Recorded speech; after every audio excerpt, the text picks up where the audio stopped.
Hello everybody and welcome back to the channel. For today's video, I wanted to talk to you today about the narcissists and their dysfunctions. So let's jump in.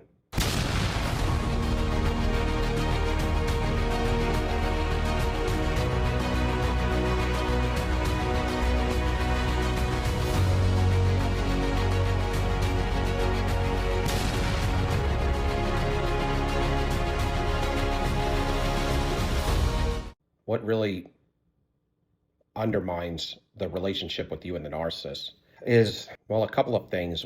They are jealous of you, and it's almost on a consistent level. And because there's jealousy, there's a lot of other things that come along with that, or that cause other reactions to occur in the relationship. Meaning, the narcissist was the catalyst to waking you up, and jealousy is the catalyst to other forms of negativity and dysfunction that you'll see in your relationship with the narcissist that undermine it even further. So why are they jealous of you? It's something that is a blessing to be able to be in humanity and not have a personality disorder or situation where you've almost turned off parts of the functioning of your brain.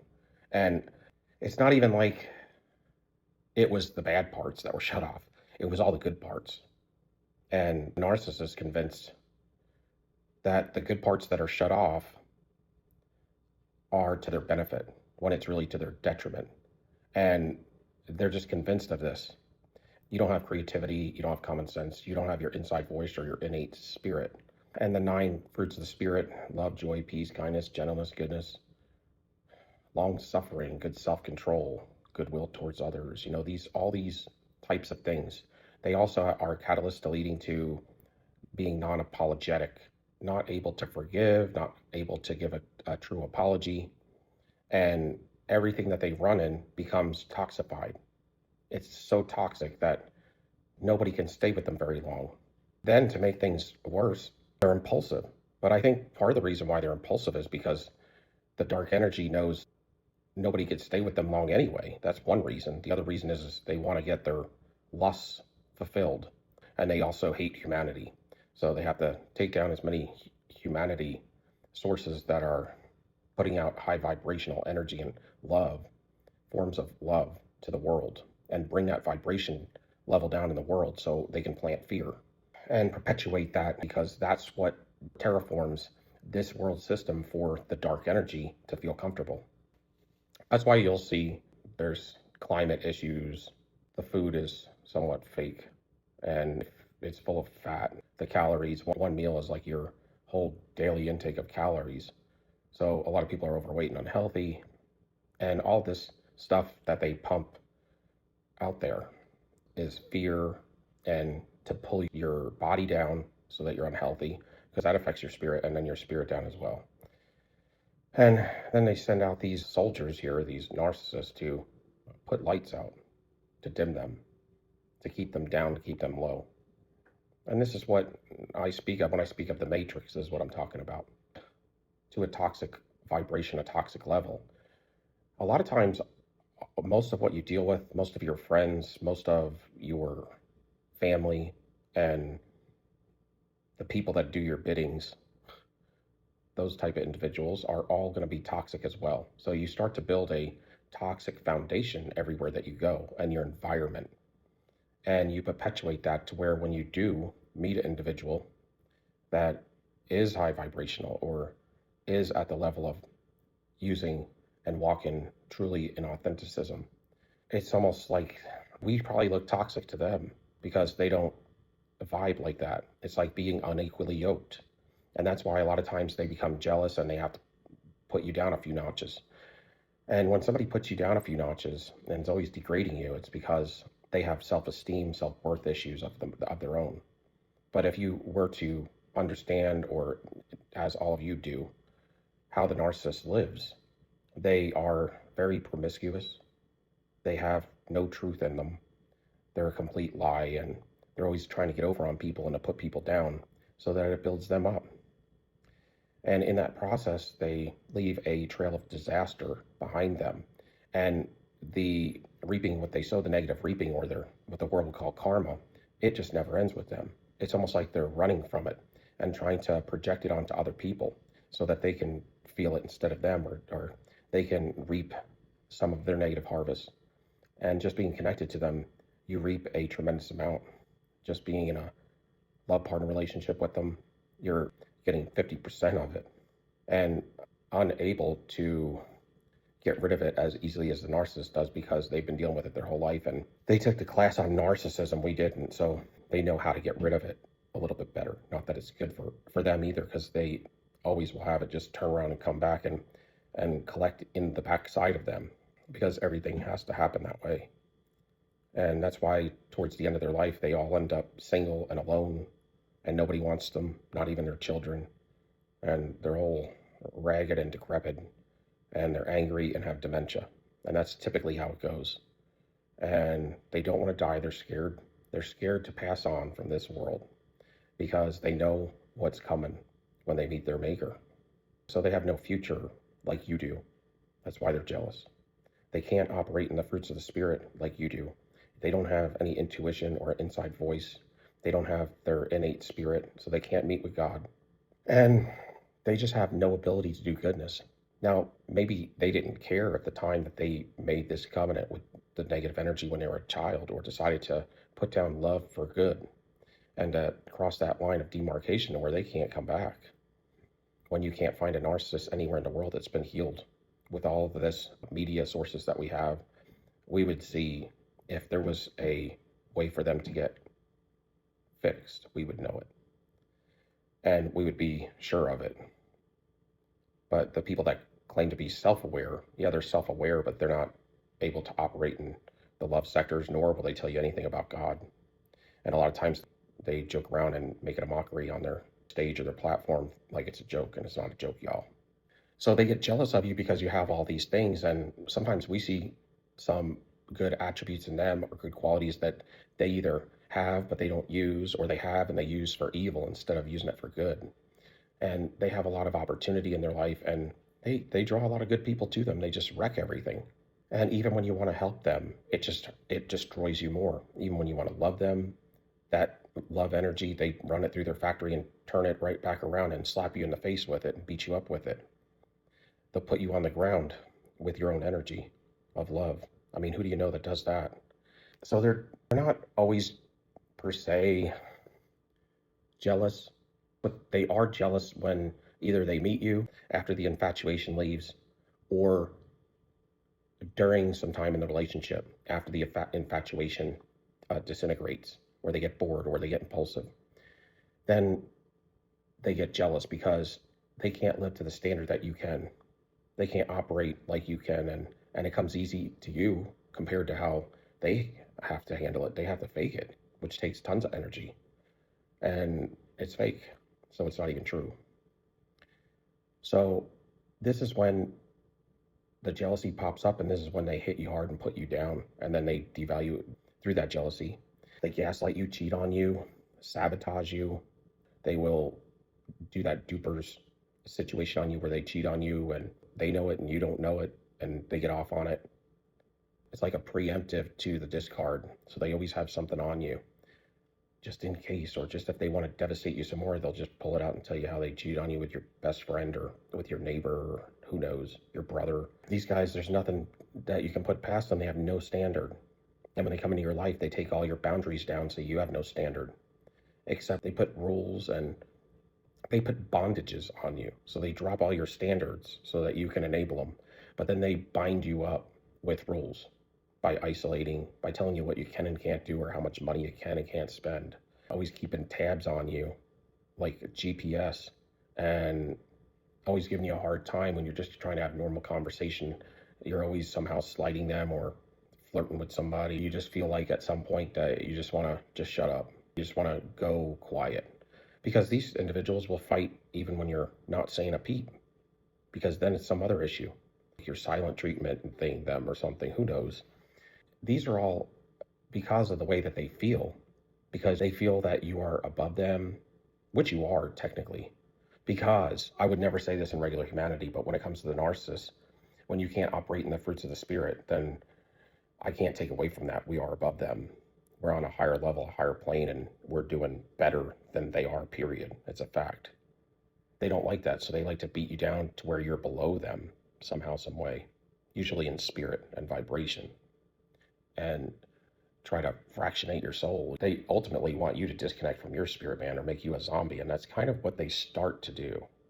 That the devils know in them, nobody can last long with them. They have to get their lusts on through the narcissist. That's why they make the narcissist very promiscuous. They're addicted to intercourse, and they're addicted to people and validation and worship and adrenaline, putting fear in individuals, fawning.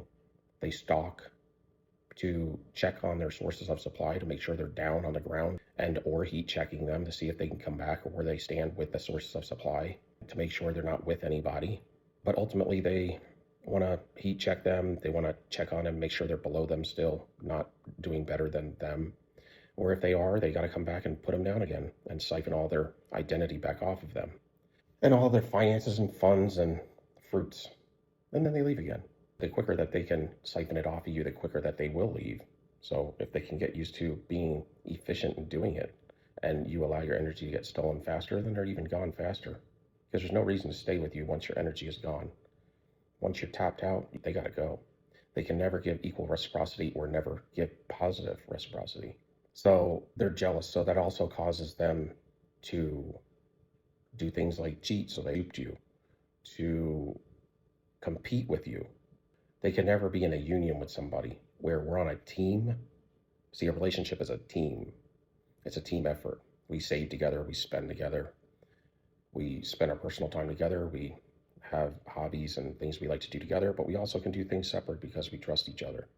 I don't have to keep tabs on my love partner because I know that I can trust her whether I'm there or not. With a narcissist, you can't trust them even when they're in your sight. I just remember one time my narcissist, I had a mirror and she took a picture of it and said, "Man, I look good, don't I?" And she was like nude or whatever. And I said, "You better not send that to any man." And she's like, "I'm going to erase it." But that's just an example of how bad these relationships can be. I don't doubt that when she left my house that day, she did send it to another man. It's ridiculous. It's horrible. It's a terrible feeling when somebody is like this, because it really hurts, that kind of stuff. And that is the other piece to the destruction of the relationship, is the cheating. Those two things, jealousy and cheating, are two of the major things because they become sabotagers of anything good. They don't want you to advance, because if you advance, then there's a threat that either you're going to leave them or you're going to do better than them in the relationship dynamic. If we're married, then who cares if you're making more than me or I'm making more than you? We should both be motivated to work, but outside of that, and to work together as a team and not to hide.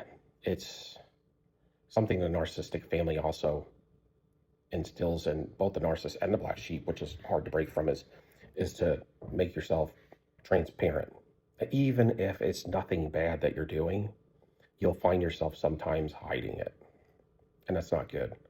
So those are things you should work on in your life as you break free and in healing.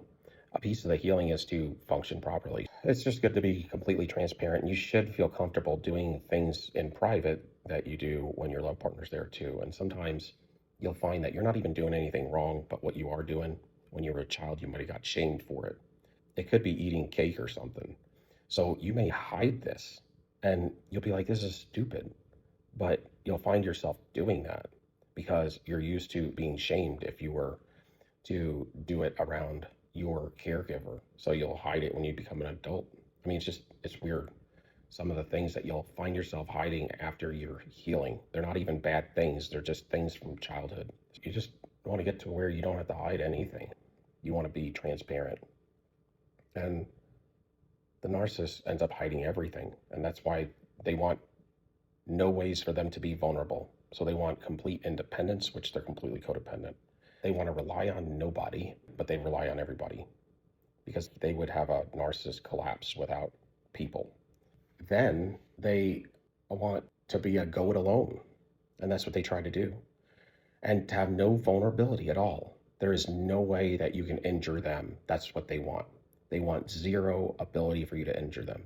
But see, if you don't have some vulnerabilities, then you can't have a happy life. And if you can't trust your love partner, then don't be with them. You can't be with them. The narcissist doesn't trust anybody, and they want these things. But even what they're going about trying to get, that's a bad vision, y'all. You want to be able to count on people for certain things. You want to be vulnerable with the people that you love. If you have the ability to trust them, there's some people that I don't trust, family, and so I can't be vulnerable with them. And that's one thing. But like your love partner, you should be able to tell them anything and know that they got your back. In fact, if anything, they'll back you up, protect you, and make sure they can assist you if need be. It's a team effort. And the narcissist just doesn't get that. And they don't get loyalty either. They want unconditional love, but they don't give unconditional love. You can't give unconditional love when you're getting unconditional abuse from them. I don't know if that's a correct term, but it's literal abuse all day long, but then they want unconditional love from you. They want to be able to have a double standard all the time. That's what narcissism means. It means double standard. It's not even just that they have a double standard, but they have no goodness. When you're in one of those narcissistic relationships, it's almost like when you look back after it's over and see how much you dropped your boundaries almost to nothing, and what you will take and not break up with them, it's ridiculous. Your expectations with them is almost nothing, and you still can't get that. You should be important in a relationship with your love partner, and they won't call you. They make it an imperative that they don't call you. They make it a top priority that they don't answer calls to people that care about them. Now, if you hate them, they'll pick up the phone. They're totally wired backwards, y'all. And that's why it's the enemy. The enemy is backwards, inside out, and upside down. That's why demons, when you backmask music, you'll hear them speak forward, because that's God ordained us to speak forwards. So you backmask and they speak forwards because they're mocking gods. Or they're either mocking God, or God placed it upon them to have to be that way as a curse. That's why they do these things. There's just absolutely no fruit in it. So people that say that you can build boundaries with them, you can't. I tried it. I tried it several times in several different relationships, and it's so tiring because they will bombard you and fight those boundaries and try to cross them like 20 or 30 times a day. It'll lead to so many arguments that you'll just give up. If I could tell anybody new on this channel today, I would say at first glimpse, whether they're narcissist or an avoidant or anything, just leave. Because with people, even the avoidant, which can seem very similar to the narcissist, but they're not, because their intentions aren't bad. But unless these individuals heal, they're going to make life hell for you. I want my love partner to pick up the phone when I call, answer a text right away, as much as possible. Now, I don't expect that when I get it 90% of the time. When I get them answering my texts and phone calls 90% of the time, the 10% that they're not, I know they're busy. But the bottom line is I don't have to have some kind of camera on them to know that I could trust them, that they're loyal to me, and that they love me. They're not going to cheat on me. And I love that. And I appreciate that. And the narcissist can never give you that. You can't even help the narcissist because they don't have the tools, and they will not listen. It's like if the narcissist would listen to your direction, and if they had the ability to believe it, you could lead them in the right direction, but it's impossible. You cannot help the narcissist, and most of the time, anything that's constructively helpful for them, they take it as a slight, they take it as a injury, and they rage out on you or ghost you because they're perfect. You're the one that's got the problems. I think that a lot of narcissists, though, they just don't know how toxic they are. They've been doing it so long, and they have so many toxic people around them. That's what they do, because part of that is because it normalizes who they seem, who they are. I mean, if toxic person's out there and they make friends with all toxic people and everybody around them toxic, and then you have one normal one, the normal one's going to look like the toxic one. They look like, everybody's like this. This is the norm, the standard. And that's actually becoming what the world is becoming today, because there's so many these disheartened people with no standards, that it's almost like if you do have standards, you get mocked. But then they all crave that in a relationship.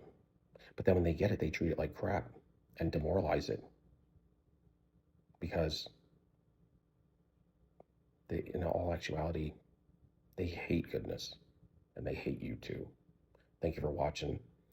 Thank you for listening, most of all. Till next time, soldier.